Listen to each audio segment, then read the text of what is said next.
could take your seats. This meeting is about to start.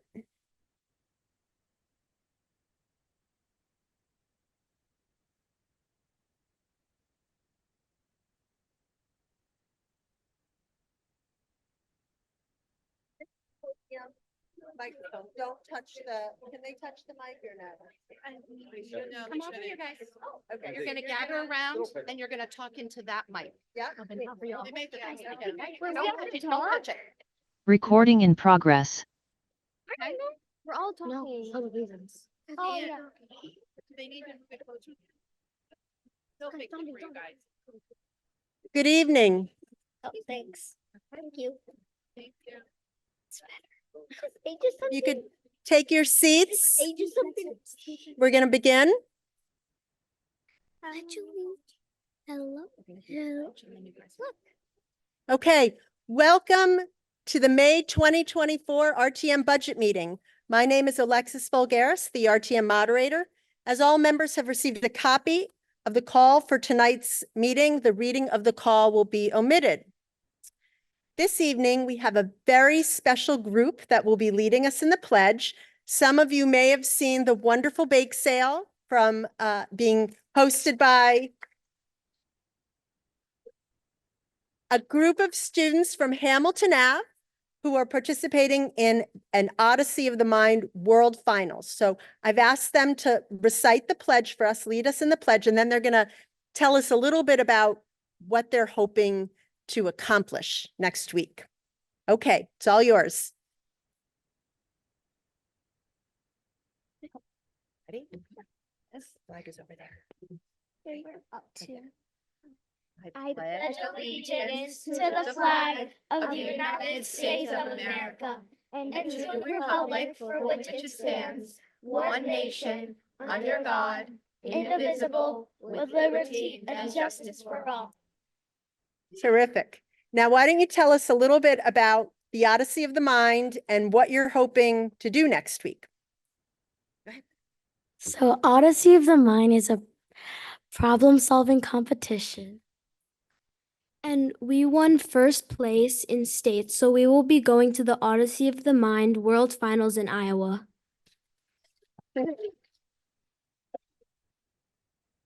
We are competing against 15 other countries in every state. There will be 76,000 students there. Okay. We just come. Ready? No, you guys say. Okay. Thank you. Thank you. Now, wait a minute. Wait. So they're having a bake sale, and there are a lot of very smart, capable people in this room, and this is the only bake sale in town. You guys should be charging as much as you can because there is no other bake sale nearby, okay? And as the night wears on and people get hungrier, raise your prices. You could have fights over the brownies, okay? And they're trying to raise money to go to Ames, Iowa. So it's all for a good cause. So good luck. Thank you. You guys can walk now. Okay, thank you. Okay, we have no announcements that I'm aware of. As all members have received a copy of the minutes from the April meeting, the reading of those minutes will be omitted. I do have one very small Scrivener's error to correct for. At the header of the minutes, it said March. It should have said April, so I will make that correction. Are there any additional proposed changes to the minutes from our April meeting? Hearing none and absent objection, the minutes as amended stand adopted upon unanimous consent. That brings us to the first item on our call. Item number 1, Kip Bergweger from the Legislative and Rules Committee, please.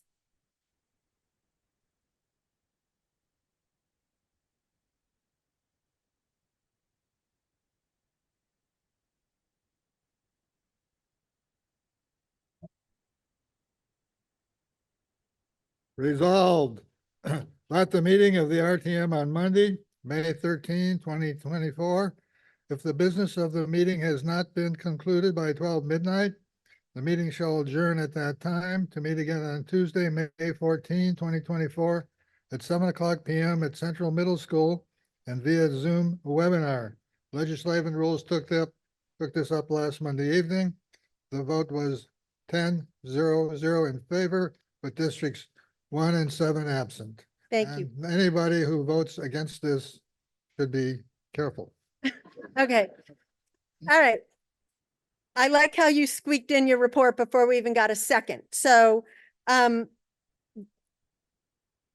is there a second? That item being moved and seconded is now before us. I believe we have heard Mr. Bergwegger's report. Mr. Bergwegger, is there anything else you'd like to add to your report on this? No. Okay. We do have the ability to adopt this upon unanimous consent, though if anyone objects, we will take a record vote. Does anyone object to the motion to adjourn at midnight? Okay. Hearing no objection, that motion stands adopted upon unanimous consent. That brings us to item number 2, the all-important time limits for speakers. Resolve that the time to speak at the May RTM be limited to 2 minutes per speaker for each motion, except that the proponent and principal opponent for the motion, the latter to be determined by the moderator, shall be entitled to speak for 5 minutes each.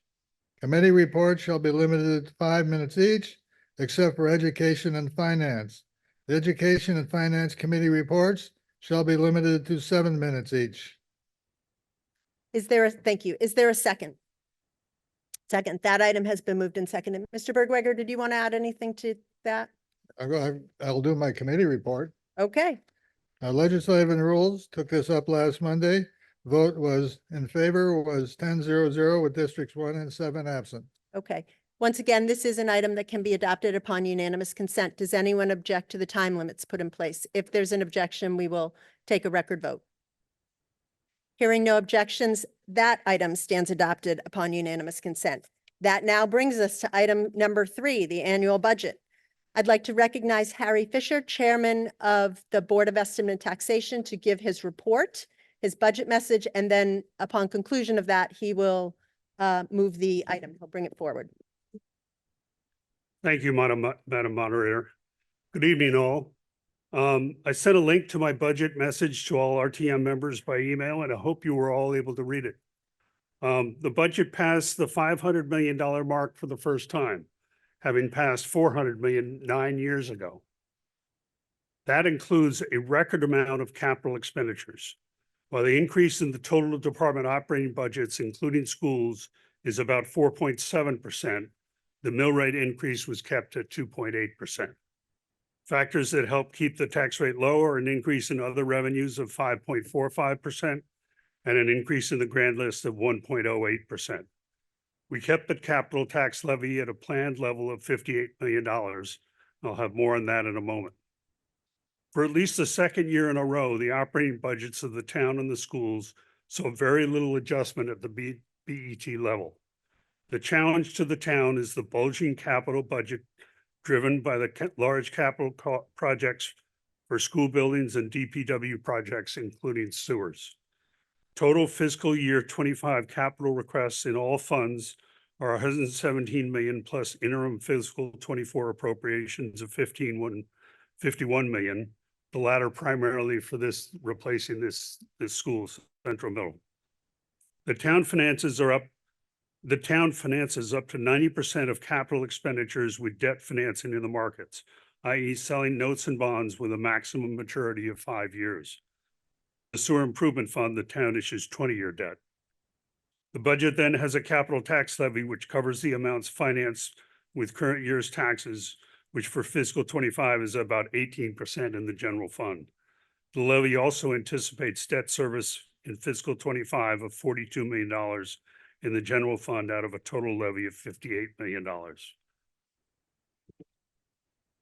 The BET anticipates that out 3 to 4 years, the financing of projects approved prior to the fiscal 25 budget before you tonight will challenge the town budget and tax rate then. Some on the BET wanted to tax residents today for that future obligation with a higher mill rate, but that was rejected by a 7-5 vote. I intend to work on this significant challenge with my colleagues on the BET and the Office of the First Selectman. As you know, according to the town charter, all capital requests are sent to the First Selectman for the first set of decisions. We need to work on how the town plans for current and future capital expenditures and including having much better information about anticipated costs of future projects. Once a new town administrator is on board, I suggest to the first selectman that a priority will be to engage on this topic with that person soonest. I also want to highlight that the revenue shortfall for the Nathaniel Witherell will be on the order of $3 million for fiscal '24, plus a budgeted loss of 1.8 million. That total of close to 5 million will impact the tax rate in fiscal year '26 by about 1.2 mils. That's significant. The BET expects a report from TNW at its July meeting on the plan to achieve break even before debt service and capital expense by year end, or work with the BET on alternatives. I would like to thank my colleagues on the BET and everyone who supports our work in all town departments, including schools. Lastly, I extend my appreciation to the RTM members who have spent the time to understand the budget. That level of engagement was apparent at the meetings I attended this past week. Thank you, and I look forward to success this evening and a short meeting. Where are you going? Yeah. All right, I forgot ready? It's the main event. the main event. I need to introduce that. Item 3, to consider and act upon the following resolution. I'm going to read the whole thing for you. You need to stay late. No. Now therefore be it resolved that the recommendations of the Board of Estimate and Taxation is contained in the said proposed budget filed as above stated in the office of the town clerk and submitted at this meeting of the RTM be and the same hereby are approved as the appropriations for the ensuing fiscal year 24-25, except that the following items shall be decreased or omitted as follows. And then it is as in the call. Thank you. Is there a second? The item has been moved and seconded, and item 3 is now before us. Let me just explain a little bit about how the format works. We're going to hear committee reports first. So we will have Education and Finance, which will get 7 minutes. The rest will get up to 5. And then we are going to be working off of the operative document, which is the item that you all received in the call. If for some reason you don't have it, there are extra copies up here. You are welcome to come and get one, and you can follow along with that. Now I'll get to see who didn't bring it, who's brave enough to come forward and pick it up from this box. But we will, Rob Carter, congratulations, yes. So we are going to start with committee reports. I'm first going to recognize James Waters to give the budget overview committee report. And the other chairs can feel free to just come and line up along the side, and we'll go in no particular order, just however you're lined up. Okay. Good evening, members of the RTM. The past several months, the Budget Overview Committee did its homework on this budget. In addition to reporting on BET deliberations this winter, BOC members analyzed several budget topics like the BET guidelines, trends and levers in the town budget, the school operating budget, the rise in utility and healthcare costs, and major school and sewer capital projects. 10 days ago, BOC heard from the leadership of Nathaniel Witherell, the Greenwich Public Schools, and the 4 members of the BET Budget Committee, including the BET chair. BET members walked us through the budget line by line and were gracious to answer questions for 2 hours. BOC members uncovered some discrepancies in the benefits line items, which hadn't been updated from the BET guidelines. BOC asked the BET also to work with the finance department to better account for interim appropriations, given the increased reliance on them the past few years. These interims aren't reflected in the budget documents, providing an incomplete picture of the cost of running and investing in our town. We hope this will be remedied in the next budget cycle. At the end of the day, BOC did not propose any reductions or amendments to the FY 24-25 budget, voting 12-0-0 to approve the budget as proposed. I do want to highlight 8 quick items worth your consideration. Number 1, the fund balance in the town's general fund stands at approximately $70 million. The amount of fund balance the town draws down is an important budget lever. Outside of transfers to cover Nathaniel Witherell losses, this budget uses $21.5 million of fund balance to offset budget costs and pay down the mill rate. This amount is identical to prior year budgets.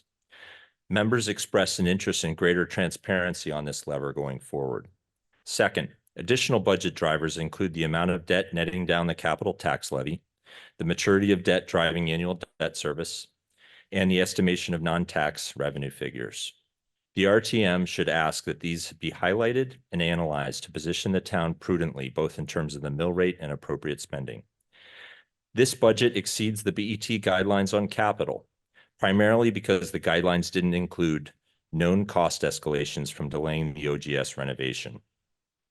The mill rate increase is below the BET guidelines. I think we're all mindful of how a 2.8% mill rate increase impacts residents, and also of the need to catch up on critical capital projects. Achieving the right balance is important. The 5 and 15-year capital plans need significant work. We've seen large swings in the capital planning process as new projects emerge, stale data is refreshed, and prioritization remains elusive. This year, some projects were unilaterally removed from the 15-year capital plan, hampering our ability to plan. We need to get this back on track given statutory violations on the horizon. BOC has offered to assist the BET and the First Selectman to get this done. Fifth, BOC continues to believe major town projects need more oversight, similar to how major school projects require a building committee. BOC urges town leadership to ensure appropriate oversights in place when funding future upcoming projects like the Hamel Rink replacement.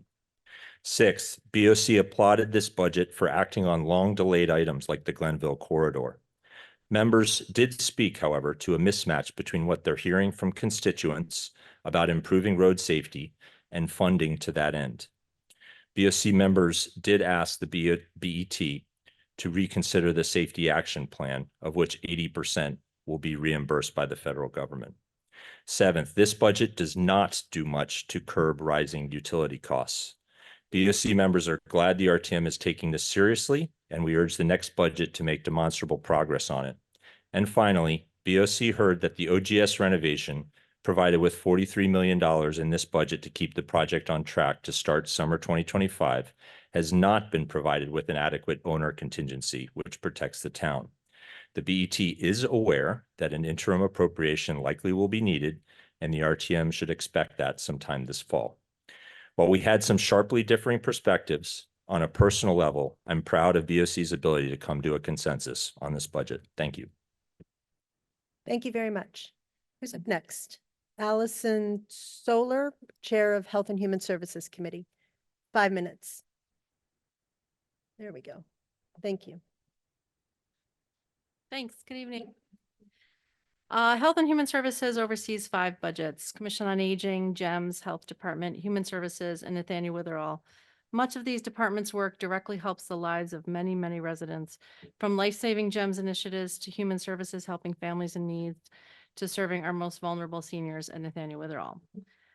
Commission on Aging, we had Director Lori Contadino, Board Chair Stephen Katz, and Administrator Patricia Bykowski present. They have a total $15,000 increase on their $1 million budget. It's mostly due to contractual obligations for salaries. The rest is to replace a database and kiosks that are used by members to order food, and some increased costs for food. The Wallace Center has 3,500 members, 1,700 active members, and 327 new members in 2023 since the rebrand. Membership is free. Our vote on that budget was 1100, District 2 absent. GEMS Executive Director Tracy Scheitinger and CFO Tom Miserandino presented. Their budget is 4.78 million, and the net increase is 14,000, so practically flat. 80% of their budget is salaries, 20% operations. They're trending a bit ahead with projections on transports. Remember that GEMS is different from town departments. They run as a 501c3, a nonprofit. They fundraise for all equipment, including ambulances, which has saved the town over $12 million in the years they've been doing that. They currently have 3 ambulances on order, and all AEDs, including in every school, every police car, every library, every park, etc., are all purchased by donor dollars and maintained by them. Our vote on that budget was 1100 with District 2 absent. Human Services, Commissioner Demetria Nelson presented. They requested a 1.78% increase, or $73,000 on their $4 million budget. It's mostly salary increases, which is contractual. They're in their last year of their strategic plan, which includes communications, mental health, working with nonprofit partners and identifying gaps in need. They served 1,878 households and 4,257 individuals last year.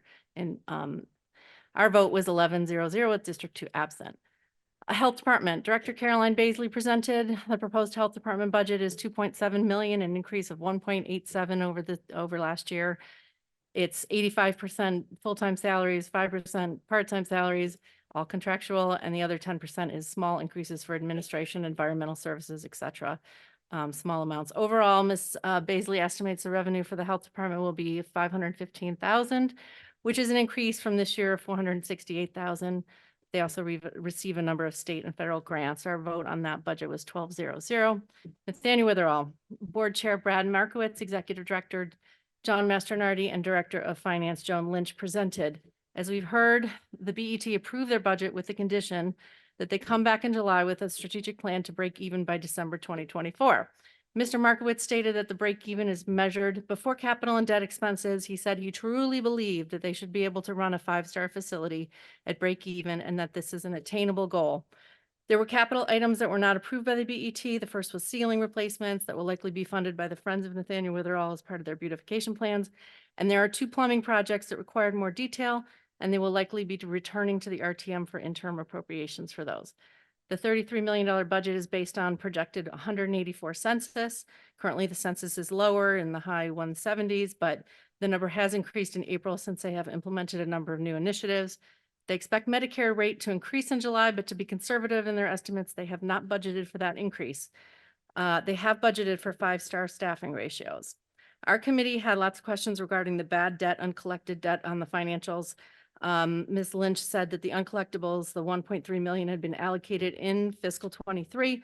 Mr. Markowitz stressed that since December 22, when all of this was uncovered, they haven't had that problem since, and there've been no further extraordinary write-offs. Before that issue was discovered, Nathaniel Witherall's debt collection rate was 97%. Currently, it's 98.5%, and they aim for 99%. He assured the committee that this issue is behind them. Their last annual survey was in March of 2022, and they are still waiting for a survey from the state. Currently, their overall rating is 3 from that visit, but the staffing rating is 5. They continue to be ready for the next survey as they have planned for it for 2 years now. Our vote on that budget was 12-0-0. Oh, I made it. Thank you.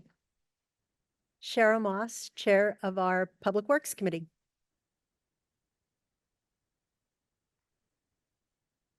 Good evening. Your Public Works Committee met in the Avaristo Room, May 6th at 7 p.m. In attendance were representatives of the Public Works Department, the BET, and the OGS Building Committee. Christina Dawson from the OGS Building Committee gave us an update on the school renovation project. Of note was that there was likely to be an interim request of $1.261 million for the town required contingency balance prior to the start of construction, which is anticipated for June 2025. Scott Kalb from the BET then highlighted some items from the budget discussions and ultimately said it was a good budget and not everyone was getting what they wanted, but asked that we approve the budget as is.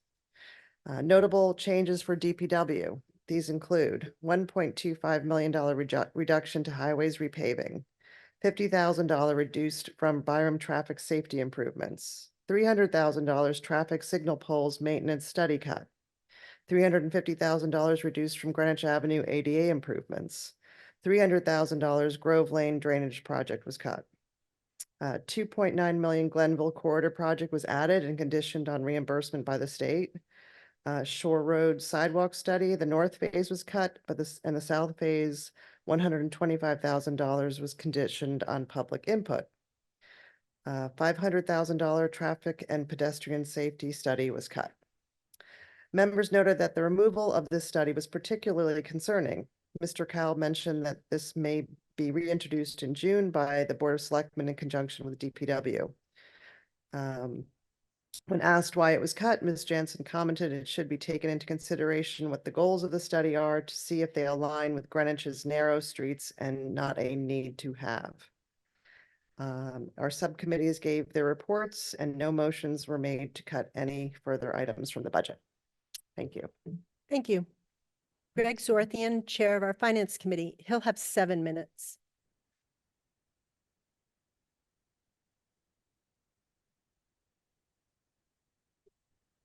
The over-under is 5 minutes and 20 seconds. Madam Moderator, fellow members of the RTM, and yes, the Finance Committee met on Monday, May 6th at 7 p.m. to discuss item number 3. Our budget review process was to have the individual members of the Finance Committee suggest areas of focus in advance of the meeting and to invite representatives from those areas to present their budgets to the committee. The issues and questions were shared with the presenters in advance so they could be better prepared. The 5 areas of focus were education, represented by Tony Jones, Patrick Lee, and Karen Kowalski. The Old Greenwich School renovations, represented by James Waters. Public Works with Amy Siebert in attendance. Nathaniel Weatherall with Chief of Finance, Head of Finance, Joan Lynch. And Peter Manersky, Controller, representing Finance. Harry Fisher and David Weisrod attended our meeting representing the BET. Our questions on the education budget covered the large increases in the spending on substitute teachers, the increase in overtime, and the increase in the special education. The explanation for these 3 items was accepted by the committee, and there were no reductions proposed. Those explanations were increased competition for substitute teachers, better retention if you could provide them overtime, and state mandated special ed requirements. James Waters then presented the plan for OGS, and you've heard about the removal of the contingency fund. There were questions about alternate approaches, either tearing down the entire building and rebuilding or doing a major renovation otherwise. And it was decided this was the best way to go forward. In addition, Waters said he would try to work with the budgeted amount of money, but it is strongly possible they'll be back for an interim to replace the contingency funds. Public Works reported on the Old Greenwich sidewalk project, soil remediation at the high school, and the impact of changing weather patterns on the budget. There were no cuts and no difficult questions from the committee. The Nathaniel Witherall presentation was the same as you've heard from the other committees. The first BET condition is to have a strategic plan by July, and the second is to reach break even by December. Witherall has a new medical director and a new patient liaison, and they are focusing on increasing the census and increasing the level of reimbursement. The Finance Committee accepted the Witherall budget and will closely monitor their progress in reaching these goals. Peter Manersky presented the Finance Department's budget, which was year over year a 2.5% increase. It was accepted. Then Harry Fisher presented the overall town budget, highlighting the many challenges the BET faced this year. The key issue and the financial data are outlined in his budget message to the RTM, and I won't repeat them.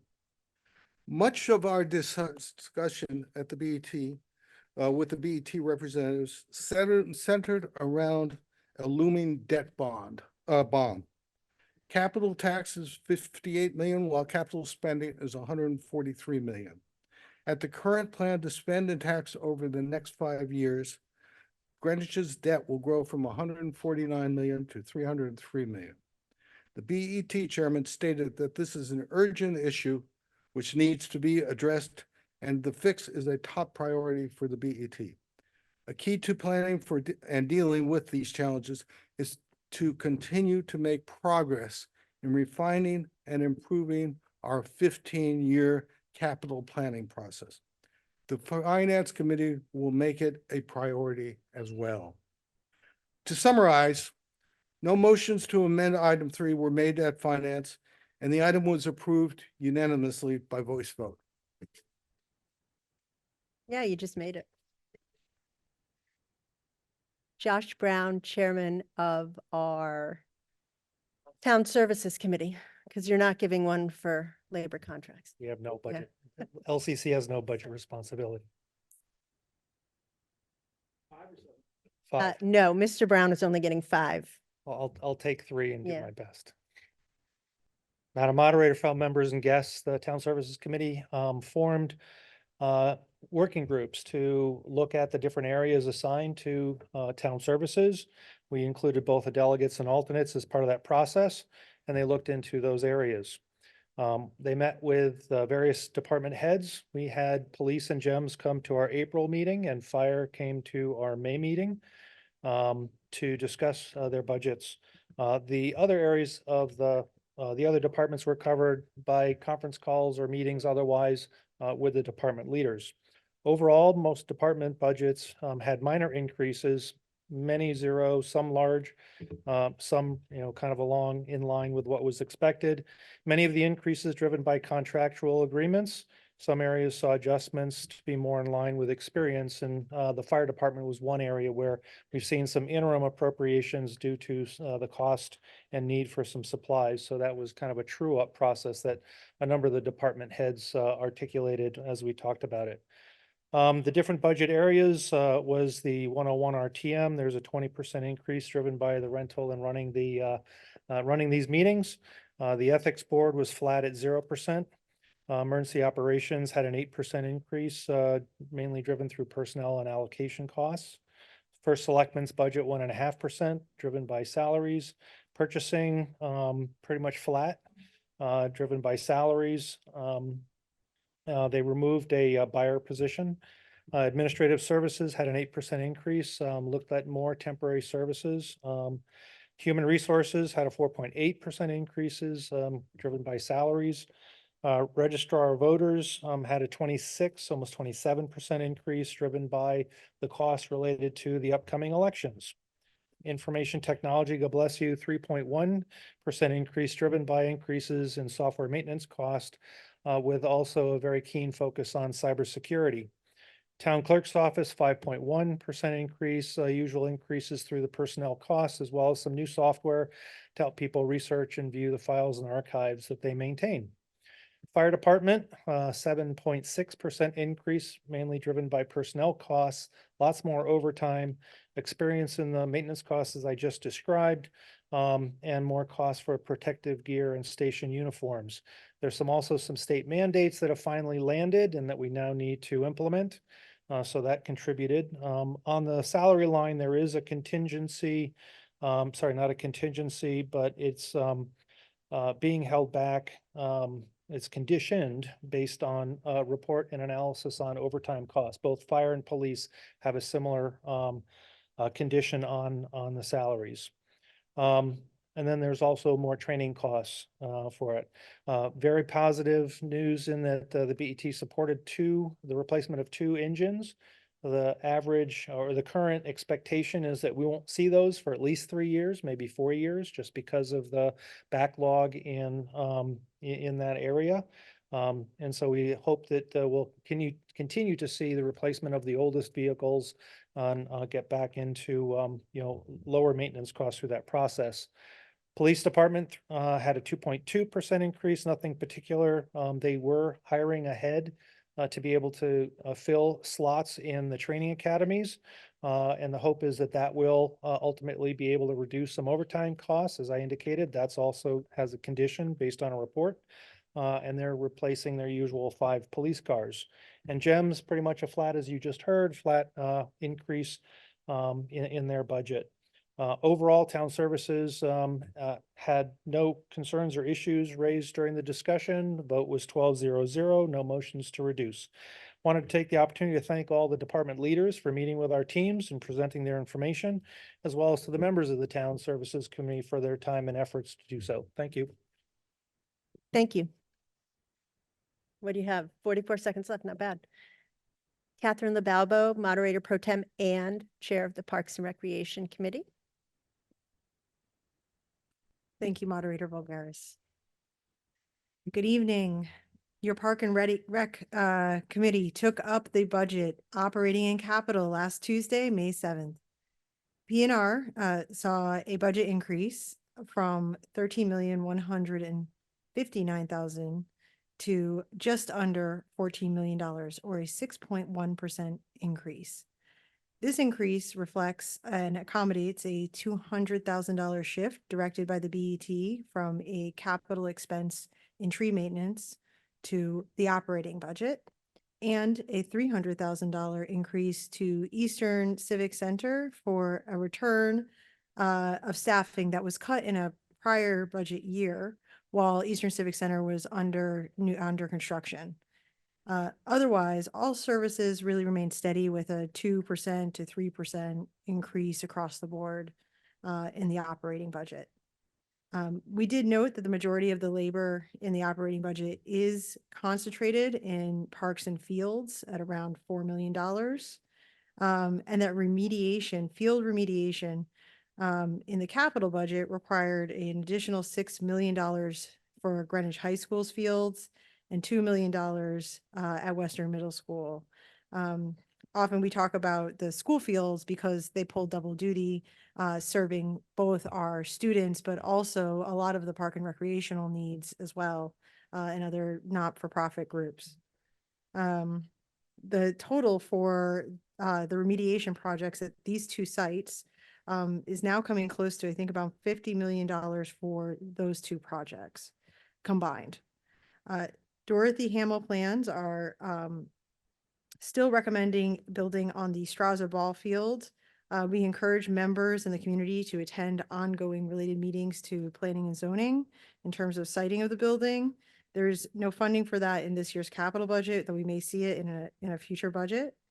We also discussed the revolving funds, including the GRIF, which holds a balance of approximately 2.9 million, in addition to a 2.5 allocation this fiscal year. As discussed, it was explained this balance is held in part in the event of a catastrophe that would need to have immediate action, and to expend on a future capital project that would have to be authorized by the RTM. Ultimately, PNR voted 11-0-0 on all the budget items. I do want to point out that our resolutions allow us to continue work in partnership for beautification with groups like the Greenwich Tree Conservancy. And we wanted to thank the members of the BET that attended our meeting, and for the Park and Rec Department who also attended, for their tireless work to really provide quality services that have a very high impact and a positive impact to many of our residents, truly at a moderate cost. Our Park and Rec Department is incredibly innovative, and it was a pleasure, I think, for our committee to hear about the work that they have done and the work that they're continuing to do to bring those efficiencies of services and that creativity and innovation to their department. Thank you. Thank you. Ann Quigley, Chairman of our Land Use Committee.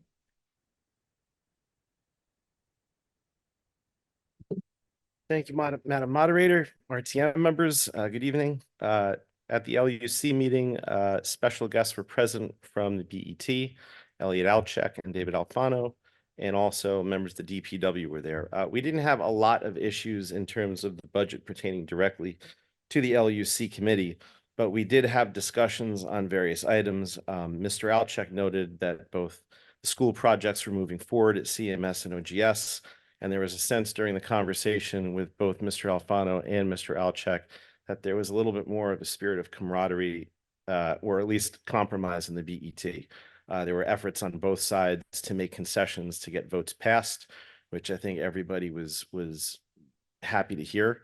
And they even, upon getting a few questions from some of our members, pledged that they would work together as a tandem to discuss them further with First Selectman and the Board of Selectmen to see if they could get some movement on some items. So that was actually a very encouraging thing to hear.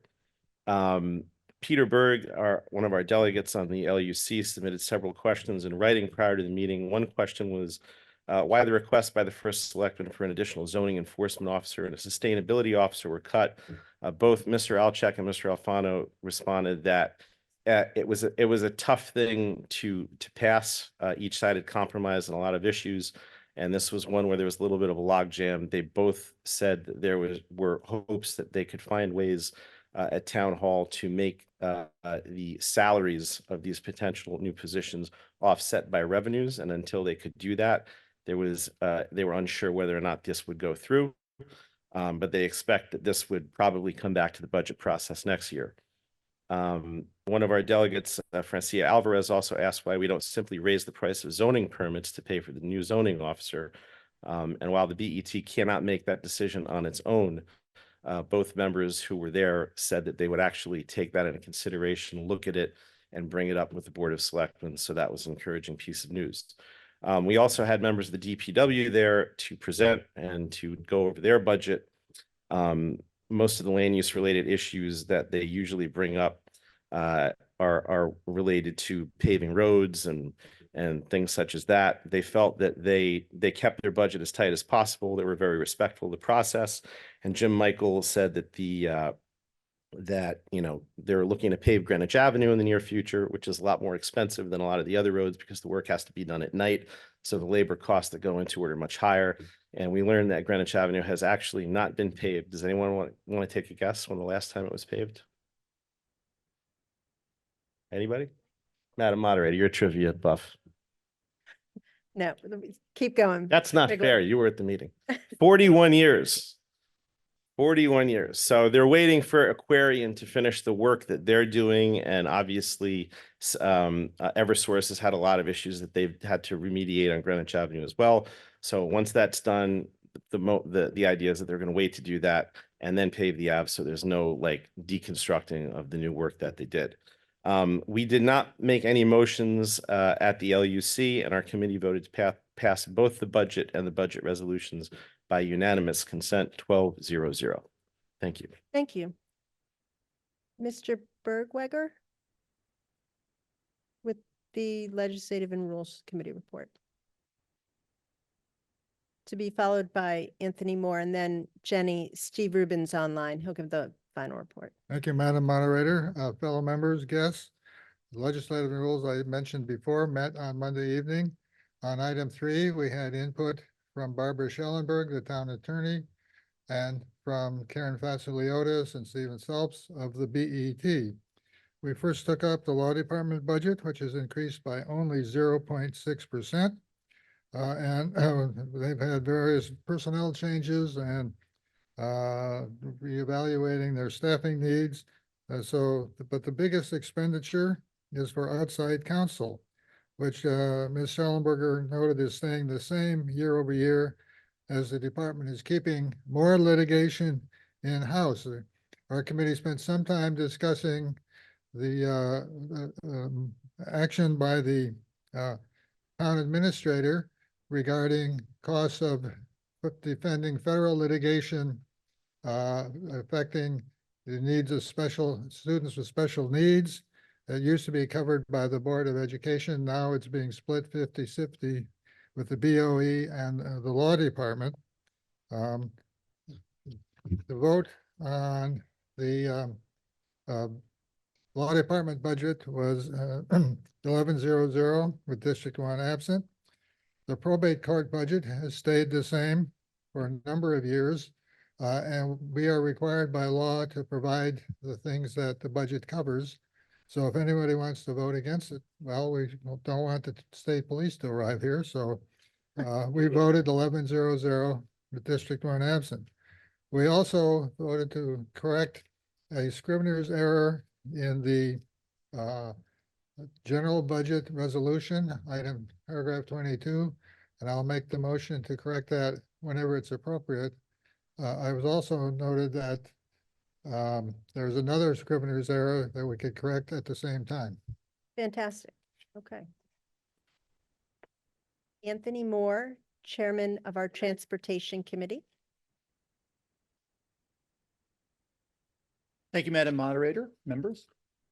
The Transportation Committee took up our budget review these past few months, recognizing that town residents had identified traffic issues, parking, bike lanes, sidewalks, and pedestrian-friendly improvements as the most important quality of life issues facing Greenwich. We were also aware of the recent federal Safe Streets for All grant awarded to town to develop a road safety action plan, providing Greenwich kick in $100,000 of its own. A complete streets plan such as this is essential to unlocking millions of dollars in federal dollars for traffic improvements. And committee members attended the lively public feedback sessions that DPW convened from March through this month to learn about residents' street-by-street experiences. These sessions confirmed our constituents' concerns and the need to do something about them. The committee called in experts from DPW, the Connecticut Department of Transportation, and neighboring communities where traffic safety action plans are in place, changes have been made, and the results have been measured for effectiveness. Members also reviewed the BET sanctioned budgets of agencies under our purview with agency staff. This BET budget process revealed a few items of concern for some committee members. One, school bus transportation has a 78% on-time rate. Can this be improved so more parents would be willing to let their kids use it instead of driving them?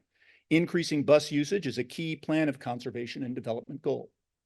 Two, our town vehicles, police cars, fire trucks, heavy road equipment, as well as our contracted school buses, have investigated going electric, but the town charging infrastructure is lacking. For instance, our town fleet department would like to expand use of greener propane fuel, but the BET cut $500,000 from their budget, which they say makes that unlikely. Fleet also emphasized the need to accelerate the approval of new fire trucks. And three, over $3 million in traffic and transportation projects were cut from the Department of Public Works, much of that on a tie-breaking vote. This included reducing dollars available for ADA improvements and traffic safety in Byram, a 1/3 cut in the annual asphalt paving program, deleting an assessment of the condition of our traffic poles, and eliminating the entire annual budget for making pedestrian crosswalks safer. On the plus side of the ledger, the BET added in $2.8 million, as you heard, in funding to approve that snarled Glenville Road area from the shopping center to Weaver Street, and much of that will be reimbursed by state funds. The committee's biggest budget concern, however, was the smallest of dollar deletions. The BET failed to improve that $100,000 town portion of the Safe Streets for All grant, which means we will lose that federal $400,000 match that would have paid for the traffic safety action plan's development. Now, after hearing from traffic experts in April, our committee learned that a complete streets traffic safety plan like this is aimed at creating a better transportation network, not one-off fixes or bike lanes.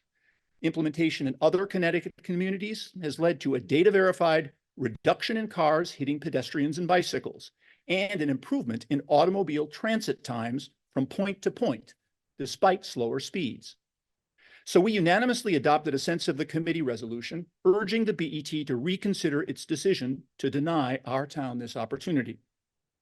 During our committee's review of DPW's budget with their staff, they also emphasized that not receiving this money will delay opportunities to improve safety. In last week's meeting, BET Representative Nisha Arora said the voting majority's hesitation on this was due to concern that the follow-on costs could be much greater depending on the plan's recommendations, and that if there are real safety issues, they would best come from the residents and be reviewed by DPW. However, the committee's earlier hearings revealed that in towns such as Stamford, Norwalk, and New Haven, grant funding's been the source of the overwhelming majority of dollars expended on traffic safety projects. Moreover, a project manager from Connecticut's DOT emphasized that micro feedback from constituents isn't enough. It needs to be combined with a large-scale view over time that a study could provide. Following our discussion, there were no changes to the budgets that we proposed. Members voted 12-0-0 in favor of the budget as is. The member from District 12 offered the only comment on the vote, saying his yes was with hesitation because the budget, from a transportation perspective, failed to listen to the community. Thank you. Steve Rubin, who's online, will give our final committee report, the education report. And he'll get 7 minutes on the clock. Can you hear me okay? We sure can. Right. First of all, thank you, Madam Moderator, and good evening, everybody. Your Education Committee met Monday, May 6th, to review and vote on the 2024-25 budget. We began the process of evaluating and understanding the budget in January. We had several meetings that included the BOE Superintendent's Office, an independent research analysis, interactions with the BOE, and the OG Building Committee.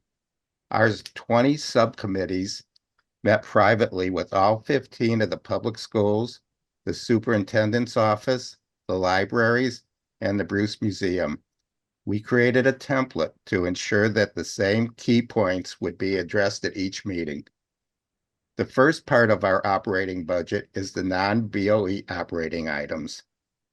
Our guests for this discussion were DPW Commissioner Amy Siebert discussing the school's roads and sidewalk maintenance, Carolyn Beasley, Director of Health, and Linda Conte discussing the school's dental hygiene program, Joe Williams, Director of the Greenwich Library, and Kevin McCarthy of the Perrott Library. Our guests provided reports concerning their budgets as related to the schools. Additionally, the Bruce Museum and Parks and Rec budgets were discussed. All of these budgets were within the BET guidelines. Our vote on these items was 11-01. D5 abstained, stating she would like more information about the Bruce Museum's budget, which was subsequently provided. We then discussed the BOE school operating budget. PTAC President John Fisher spoke and answered questions. Representing the 8,600 students, PTAC urges the RTM to accept the budget. He emphasized that the BOE is given guidelines from the BET for budget numbers and then pushed to work within those numbers. This often leads to budget restraints that are diminishing the strength of our school's educational process. In a residential satisfaction survey, he noted that the top requested items were quality of education and the state of our schools. BET representatives Leslie Tarkington and Leslie Moriarty discussed the budget in the committee. They noted that the operating budget presented by the BOE was accepted with minor changes. Superintendent Dr. Tony Jones and Budget Management Director Patrick Lowe presented the budget highlights to the committee. The operating budget is $192,624,000 and represents a 5.6 increase on a budget-to-budget basis, but is an increase of 4.4% when looking at the budget to actual costs. The operating budget represents an increase of $10 million plus from last year's budget. The main drivers of the budget increases are special education is accounting for an increase in the budget of $3 million.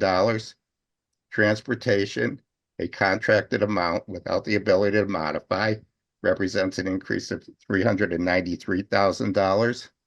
Substitute teachers, we are paying less per day than neighboring communities for subs, and it is increasingly difficult to fill the positions. The increase in this budget for substitute teachers is $883,000. Contracts with teacher salaries represent an increase of $6,928,000. And town contracted utilities represent an increase of $323,000. It was noted that to work within the BET guidelines for the budget, they are reducing the FTE staff by 11. Members pointed out that this means a reduction in teachers that will mean a higher student-to-teacher ratio and diminishing educational opportunities to all students. Key points from the 15 school reports. 9 of the 11 elementary school reports are requesting more staffing for mental health support, social workers, psychologists, etc. Across the district, there's a shortage of substitute teachers, and some of the schools have insufficient security at their entrances. We took a vote on the operating budget and it was 12-0-0. We then voted on the non-BOE capital items for DPW, the libraries, Parks and Rec, and the Bruce Museum. Our vote was 12-0-0. Next area was the BOE capital budget. Barbara O'Neill, representing the Old Greenwich Building Committee, provided a brief update on the OG school status. During the past year, the OGBC has met multiple times with our committee, hosted numerous community forums, and provided information updates. Their information has proved useful for understanding the budget numbers and safety protocols. The BOE budget for capital is based on needs and not driven by specific BET guidelines and numbers, and includes $55 million for the Greenwich schools and $5 million for the Greenwich Lunch Fund. The vote on the BOE capital budget was 11-1-0. The D10 delegate voted no because she felt the capital projects are overpriced, students should not be in the building at OG during renovation, and because the capital budget did not meet BET guidelines. The resolutions for the Board of Education and Libraries, we voted 12-0-0. And for borrowing and capital projects, we voted 12-0-0. And one final note, I think our members did an incredibly outstanding job with their interviews and reports, and I want to take this moment to thank them all for their hard work. And thank you all, RTM members. Thank you. Okay, with Mr. Rubin's report, that concludes our committee reports. I would like to thank all of the chairs who worked very hard to not only set up their meetings, which the May meeting is often longer at the committee level because you have to invite a lot of guests, but also for their great work in presenting. We had 10 committee reports and 7 of those chairs are new. So I congratulate them on their maiden budget message voyage this evening.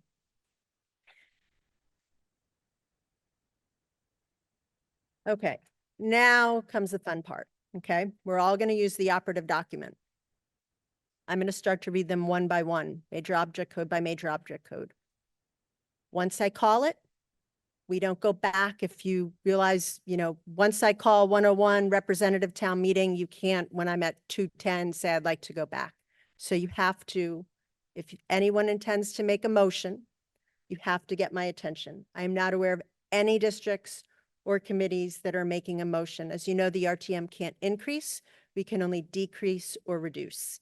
I'm sorry, delete or reduce. Okay, I'm not aware of anybody who's planning to do that, but you certainly have that right if that's your intention, but you do have to get my attention somehow. If you're online and you want to do that, please reach out to someone who might be in the room and they will, step up on your behalf and get my attention so we could address that motion. Okay, we're going to start. Okay, this might also be a good time for those of you who have run out of snacks to go and get a brownie or something from the bake sale. Okay, all right, here we go. The game is afoot.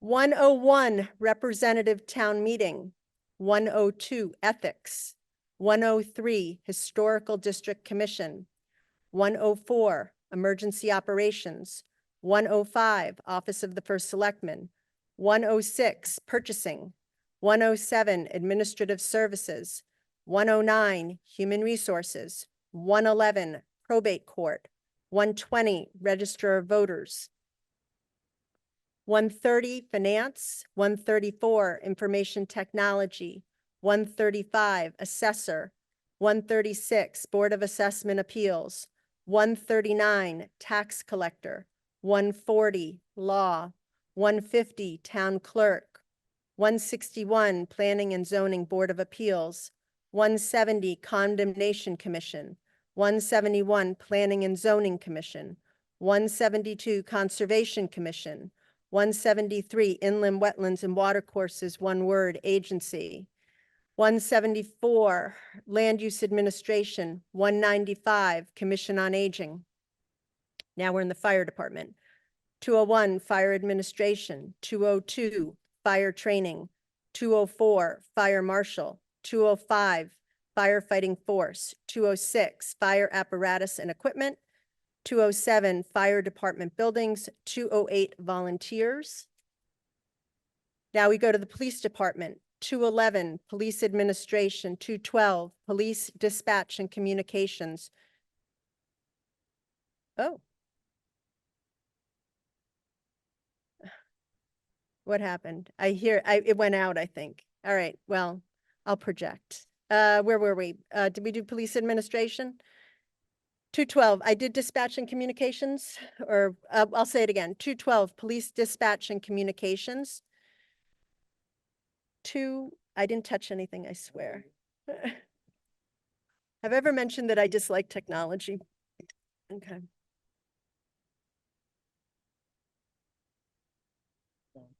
I can use that.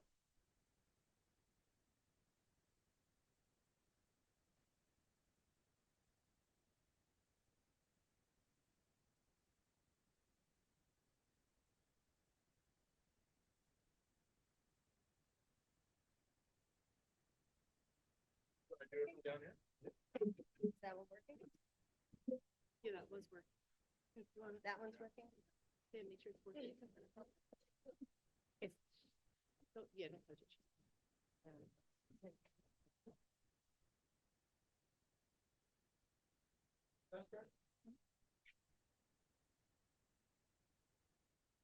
Test. Nope. Nope, nope.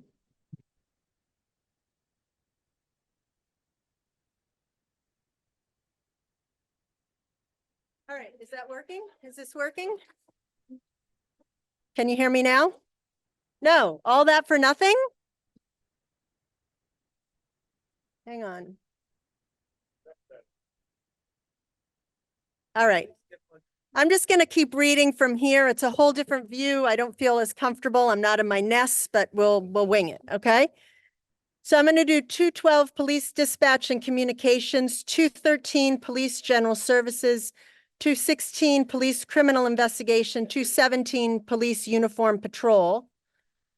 Now we go to Department of Public Works, 301 DPW administration, 302 DPW engineering, 312 highway, streets and bridges, 315 highway BOE maintenance, 321 waste disposal, 345 building construction and maintenance, 351 building inspection, vehicle maintenance, 380 fleet. Now we go to the health department, 401 health administration, 405 health environmental, 410 health special clinical services,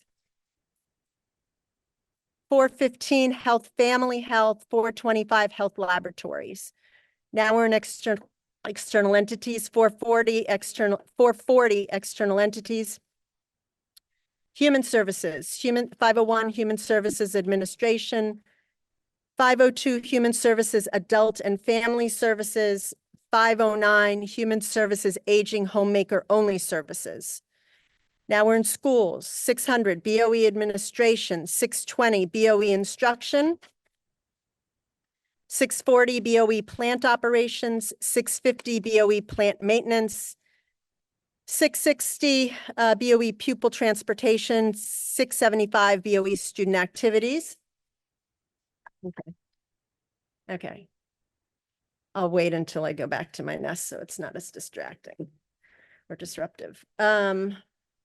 Student activities, I think I was. Now we're in the library, 701 Greenwich Library, 702 Peterson Wing, 710 Perrott Library.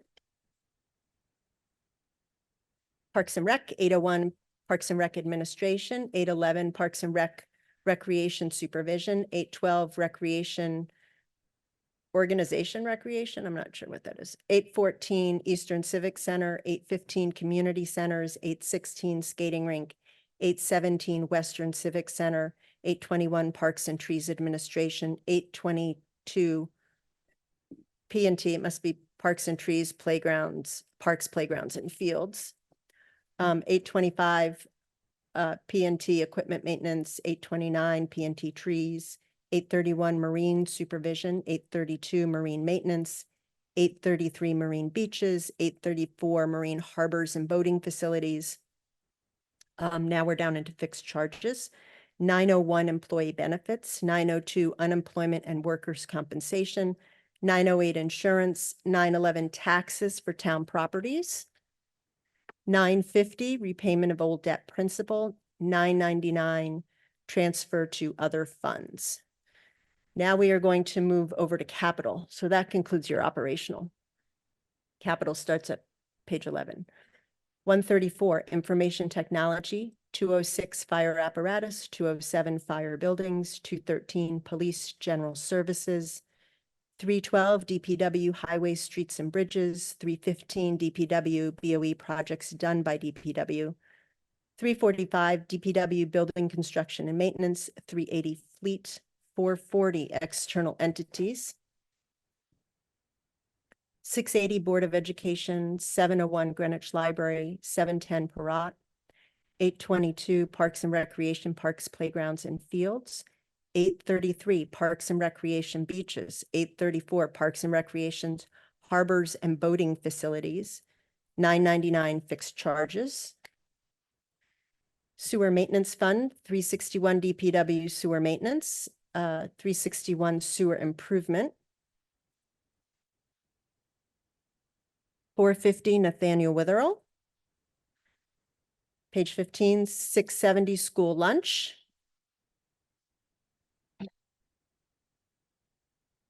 $219 Parking Services, $318 DPW Highway Traffic Engineering, $219 Parking Services, $317 DPW Highway Parking, $824 the Griffith Harris Golf Course, $131 Retirement, $132 OPEB, 187 the Shellfish Commission, and last but not least, 834 the Harbor Management Commission. Now, Mr. Bergweger, I'm going to go back to my nest. You're going to come here because you have two Scrivener's errors that I know you want to offer in 22, and I don't know where the other one is. You're going to tell us that.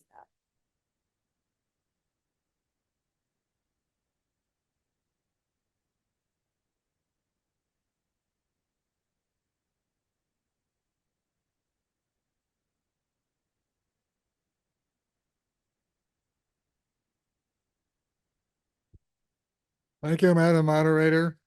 The first one is paragraph 22, and on this document, it is on page 25.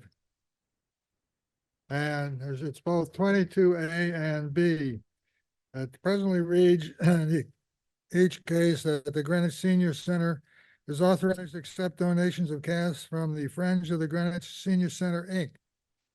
Well, that is a 501(c) corporation and has been supporting the senior center for some time. However, the senior center is now being renamed the Wallace Center, and the Friends of the Greenwich Senior Center have changed it. It has changed its names to Friends of the Wallace Center. So we need to amend both paragraphs A and B of paragraph 22 to read Friends of the Wallace Center, Inc. And I move that we make that change. And I'll add the other Scrivener error right now, which is the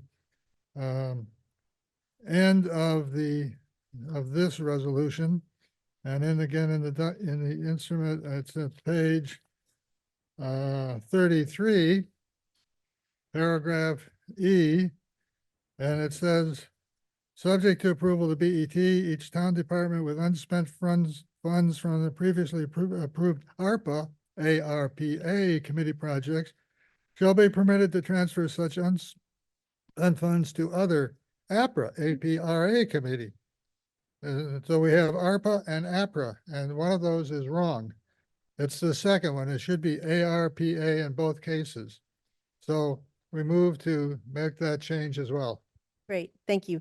And thanks to Eleanor for their fine eagle eyes in catching those. Those Scrivener's errors. Madam Moderator, let me give Molly Salibi special call shout out for the second catching of ARPA and APRA. Thank you. All right, that motion to amend being offered on behalf of a committee does not require a second. It's a Scrivener's error. We can adopt it upon unanimous consent. Does anyone object to those Scrivener's errors? Okay, the two Eleanor Scrivener's errors can now be adopted upon unanimous consent. I don't believe there were any other motions to amend the resolutions. So we are now going to take a vote on item 3 as amended. We have not done the bonding resolutions yet. Those will come immediately thereafter, and we have 2 of those, okay? So Craig, could you please prepare the vote? This is item 3, fiscal year 24-25 budget as amended. The amended are to account for the 2 Scrivener's errors that we've just corrected for with L&R. If you are in favor of the budget, you would vote yes. If you are opposed, you would vote no. You'll have 2 minutes on the clock. Could you start it? Great.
voted who wants to vote?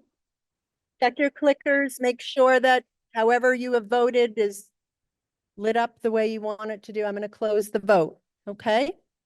Craig, could you please close the vote?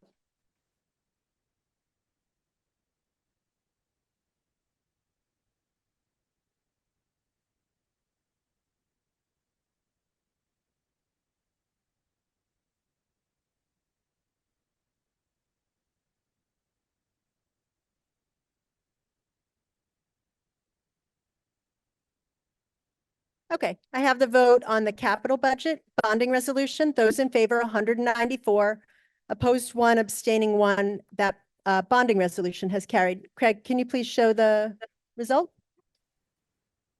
There you go. Okay, and our final vote of the evening is for the sewer bonding resolution, which is $22 million.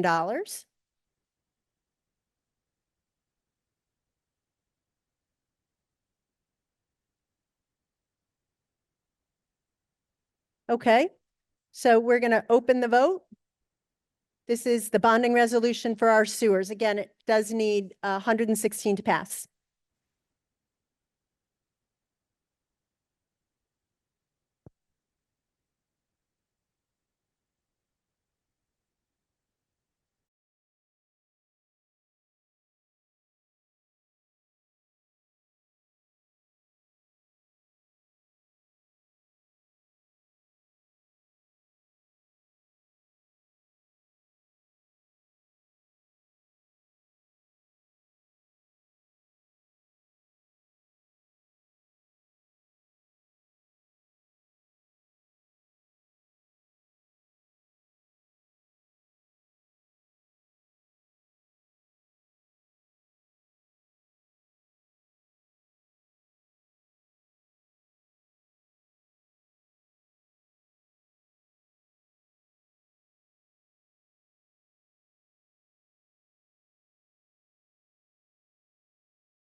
We're going to close the vote. Okay, Craig, could you please close the vote?